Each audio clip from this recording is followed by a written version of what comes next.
Hey kids, it's a lovely Saturday morning and I'm here alone with nothing to do. What's a man to do in this situation? Why, he goes and plays DuckTales. What's that you say? You were expecting a look out of the remaster? You silly gooses, don't you know what today is? Why, it's April Fool's Day! Well, anyway, ladies and gentlemen, welcome to my solo look at of DuckTales 2 for the Game Boy. Yeah, the Game Boy.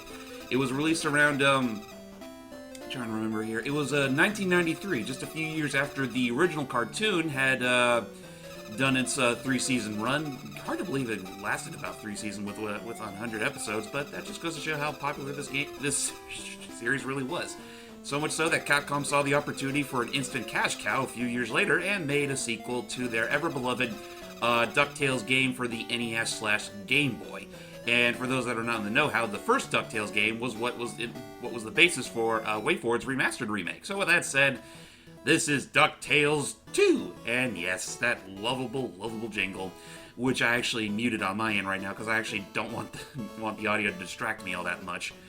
But on that note, unfortunately, I can't really stay on this epic theme song forever. I actually got to go and play the game. So with that said, let's go ahead and start on. Let's do normal mode. I've got the chops. So where to, Mr. McD? So yeah, if it's not immediately obvious, ladies and gentlemen, Capcom made this game again. It was made after the run of the show had ended, and it definitely shows in the form of its translation, as we're about to see here. This is Niagara Falls. To get across, you'll have to jump from log to log. Legend says the fabled crystal flower that blooms only once every 1,000 years is on the far side of the falls.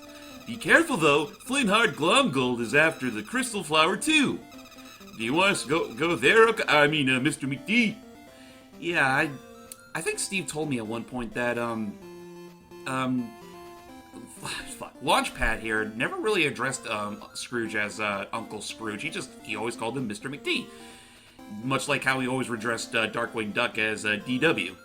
Yeah, it's just something about that guy. In fact, not gonna lie, I kind of wish this game gets the remastered treatment, kind of like DuckTales 1 did, only with the cast of the new show. But I'll get to that another time. Anyway, let's start at Niagara Falls. And if you're wondering why I chose the Game Boy version of this game to do a look at as opposed to the NES version, there's two reasons. One, I prefer the soundtrack for the Game Boy version a lot more than the original NES. I don't know, something about the extra echoes and all that stuff within the actual instrumentation is actually rather pleasing to the ears, even though I can't really hear it right now. The second reason for that is because I have a bit of a nostalgia spot with this game, but first let's go talk to, are you Louie or are you Huey? Hi, Uncle Scrooge! There's some floating logs up ahead. If you want to move them, just hit the side wall with a golf swing. Ah yes, the lovable golf swing, back from the very original game, as I'm about to showcase here on the wall, which doesn't work, but thankfully it works on these crates as well. And, ooh, what's this? I don't remember this being there. Let's check it out. Follow the signpost to get to the secret treasure. Ooh, treasure, you say? Well, what are we waiting for? So yeah, going back to the whole nostalgic purposes of this. Oh hey, look, the money the M coin, which grants me invincibility. Rather neat for those sections where you need to get past all those annoying mooks. Okay, now with the golf swing here, you can also use it on these barrels, and you can move them just like so. I'm not sure if this was something you could also do in the original version of the original DuckTales, but and the secret treasure of the day is some X-ray glasses. With these, you can now see where all the hidden items are. Boy, do you wish that was actually a natural thing in the game proper. But oh well. And oh look, there's Webby. Let's see what Webby has to say. Oh, sorry, dear girl. Didn't mean to duck bag you like that. Uncle Scrooge, Gyro was trapped in a landslide. You gotta help him out. Oh no, not Gyro. Who'll invent all these crazy contraptions for me? Like this amazing pogo cane. Yeah, that good old pogo cane. Anyway, back to the nostalgic reasons. Actually, DuckTales 2 was the very first DuckTales-related game I ever played out of the three there are. No! Damn it. I goofed. Alright, and we're back, ladies and gentlemen. So terribly sorry about that. I kind of forgot that I actually had to bounce, like, right then and there. But anyway, back to my whole nostalgic purposes. Again, for like the third time already. Actually, let's wait on that, because we actually just found Gyro. So sorry to keep the entertaining nostalgic tale secret for the time being. Thanks, Mr. McDuck. Here, take this iron adapter. You can use it on things that wouldn't break with a normal pogo jump. Oh, sweet. Doesn't look much different. Ah, well, I'll probably figure it out at some point or another. By the way, are you gonna leave anytime soon, Gyro? I don't think you should be sticking around there forever. But yeah, unfortunately, whenever you lose a life in DuckTales 2, and I think this also counts towards DuckTales 1 as well, you lose all your money, and I think you lose all the perks that you previously got, like again the X-ray goggles I got earlier. So, treasures are hidden once more, and the fandom cried tears of sorrow, just like they did for Alan Young's Okay, yeah, that's a bit too soon. May he rest in peace, good sir. But anyway, again, to my nostalgic reasons for this game. It was about, I want to say roughly around a decade ago, where a friend of mine owned this game on her Game Boy, and it was pretty much the primary exposure I got to DuckTales, aside from that one point back in my really early childhood where I may have glimpsed at the cartoon through VHS tapes, and that's about the full extent I know about the show proper, aside from actually having checked it out as of recently, and it's a damn good show. Corny at times, but oh, and there's Launchpad again. Hey, you wanna go home, Mr. McD? No thanks, Gyro. I gotta get the treasure first. But yeah, if you feel that the stage is way too tough, just find what the heck? Clouds! Am I gonna find a genie in this treasure chest?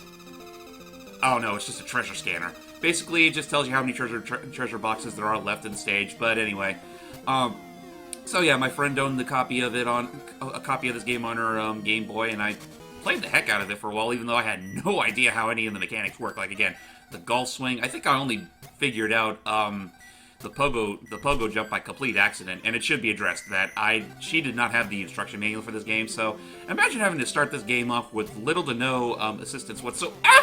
No, the Froggy of Doom will not see my death to this day.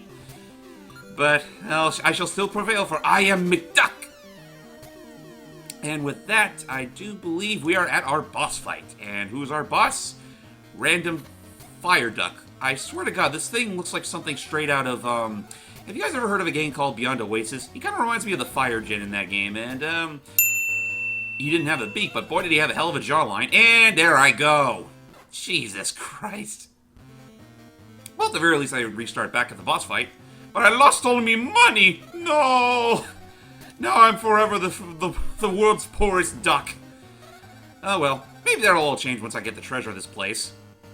But actually, going back to DuckTales 2 real quick as a whole, I believe the plot for this game is that scattered throughout the worlds, the actual levels of the game, are these bits of a treasure map. And even though they make such a big deal about it in the intro, I do believe they're all optional, and they do lead to the better ending of the game. So if you want to go for it, then by all means. I mean, this game, it may not be as good as the first game by many accounts, but I still think it holds up fairly well. And hell, it's unlike the first game, you can actually pogo jump without having to hold down on the D-pad while pressing B. Suck on that, late 80s fans. Ooh, what a pretty flower. I'll take it. And look at the moolah I made! Well, I guess that negates all the bitching I said earlier. And there goes me and Launchpad on our plane. So long, Niagara. Oh, man. So with the money you get, you can actually buy certain items to help you out on your next stage. Like with the safe, you could keep all the money you gained before you lose a life. The Continue Globe, I think that's kind of obvious, and the Gold Mojo doll, I think that's also obvious, is an extra life. So, well, I want to preserve my riches, goddammit, so I'll take the safe. But it looks like I might also have a little extra money for a Continue Globe and a cake. So great! Yay! I'm broke again! Woohoo! So I guess I'll go ahead and leave. Mr. McD, where'd you go with all that money? Funny about that, launch pad. I actually spent it all on the most delicious cake I've ever had, and it only costed me like $200,000. Well, they say I'm brain dead. So with that said, ladies and gentlemen, we cleared Niagara Falls, and in the place of the treasure, you see Scrooge McDuck's just big ol' head, and well, that's pretty much a stage clear. So with that said, you can pretty much do all the other stages at your leisure, much like the original game. I'm not going to bother because that's actually the end. I'm going to go ahead and end the recording here. So with that said, I'm JamesmanXtreme, and it feels so awkward. It's just me and me alone. But it was all worth it because I think I had some decent enough fun with this one. I hope you guys don't mind the stilted commentary. And I hope to see you all in our next recording, whatever that may be. And also, Happy April Fool's Day! Till next time, guys. Okay, that's all said and done, and, what the... guys? I'm done with the recording. Can I leave now? Guys? Wait, what's this here? April Fool's Day. Well...